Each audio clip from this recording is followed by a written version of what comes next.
గ్రామంలో ఘనంగా జరిగిన శ్రీ కోదండరామస్వామి విగ్రహ ప్రతిష్ట, నూతన ఆలయ ప్రారంభ వేడుకలు శ్రీ పొట్టి శ్రీరాములు నెల్లూరు జిల్లా ఆత్మకూరు మండలం దేపూరు గ్రామంలో నూతనంగా నిర్మించిన శ్రీ సీతాలక్ష్మి హనుమంత సమేత కోదండరామస్వామి నూతన ఆలయాన్ని గ్రామస్తులు సంయుక్తంగా ప్రారంభించారు.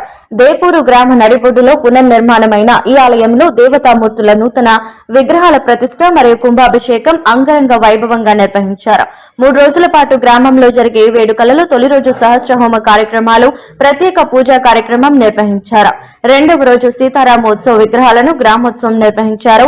ఆత్మకూరు సర్కిల్ ఇన్స్పెక్టర్ గంగాధర్, గ్రామానికి చెందిన ప్రముఖులు పాల్గొన్నారు. 3 రోజుల పాటు దేవాలయం వద్ద భక్తులకు ఘనంగా అన్నదానం ఏర్పాటు చేశారు.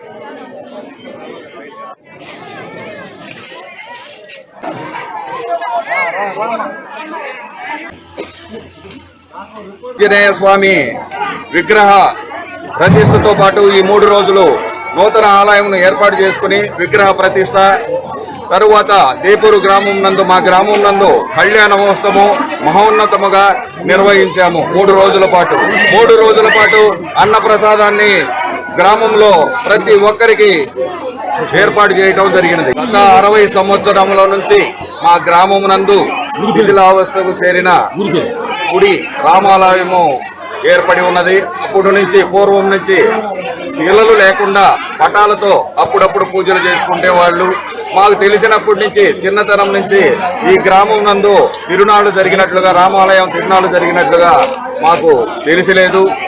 కానీ ఈ మధ్య కాలంలో మేము పిల్లలందరము ఏకమయ్యి పెద్దవాళ్ల సహకారంతో కూడా ఓ సహకారం తీసుకొని గత 8 సంవత్సరాల నుంచి ఎంతో కృషి చేసి చివరికి గవర్నమెంట్ దగ్గర నుంచి కూడా ఎండోమెంట్ ని అందుకుని ప్రతి ఒక్క ఇంటిని గడపని తట్టి అందరినీ చైతన్యపరిచి వాళ్ళ సహకారంతో చాలా ముందుకు తీసుకెళ్లి ఈరోజు పిల్లలతో ఏర్పడి నూతన దేవాలయం రామాలయంగా అవతరించినది. దీనికి గ్రామంలోని సహకరించిన పెద్దలందరికీ మా కమిటీ తరఫున నమస్కారాలు తెలియజేసుకుంటున్నాం.